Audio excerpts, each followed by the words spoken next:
So organic chemistry is, generally speaking, it's loads of different compounds that eventually were useful for forming things to do with life. So like DNA and amino acids, which form proteins and things like this. But at a basic level, which is what we do at GCSE, we're going to be learning. It's all centered around carbon.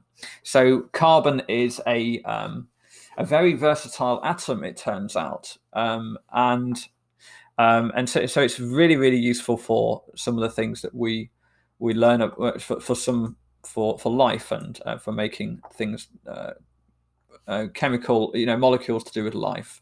One of the things we need to one of the reasons why carbon is so useful is because it has 4 bonds.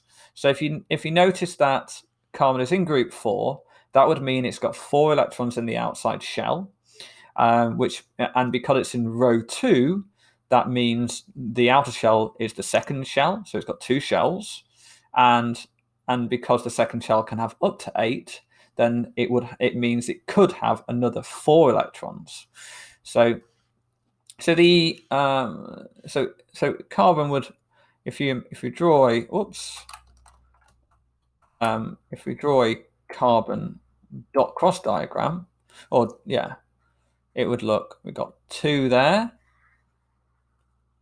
and then on the one outside we've got 1, 2, 3, 4.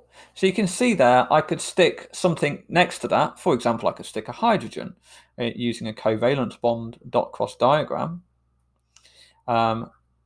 There's a hydrogen, and it's sharing one of its electrons. I could do the same over here, like this, and over here, like that. Oh, and let's draw the thing there. I didn't recognize that it was a circle that time. Okay. Oh, okay. So that's a not particularly neat diagram, but it's essentially, I've just made a molecule there, and the symbol would be, sorry, the formula would be CH4. Um, so um, so basically, you can do this. This is when there's a puzzling sort of skill that comes to organic chemistry. It's all about making molecules using what we know about the different atoms.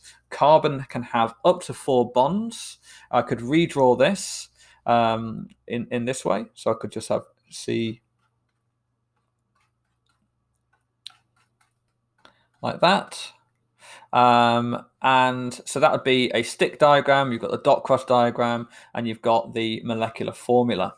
There are a number of different types of formulae that we're going to be using in organic chemistry, and there's the different ways of drawing the molecules. I could also draw it like this. You can imagine how one way of drawing it gives you more information than another way. So they want you to be kind of aware of all these, and in some cases you'll need to know the names of them. So all those are the same molecule, right?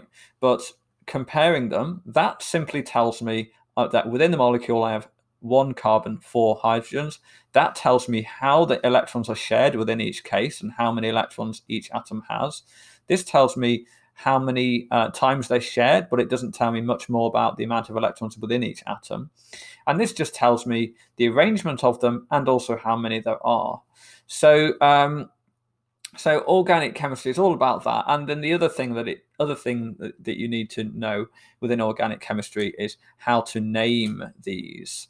Now, so this one is called methane. But why it's called methane, you won't really know yet. We're going to look at why it's called methane later on, and we're going to learn about lots of other organic chemistry. It's a little bit, that side of things is a little bit like learning a language. So that's essentially what organic chemistry is all about, okay? And then, of course, there's what properties do these different materials have, do these different compounds have? So that's what we're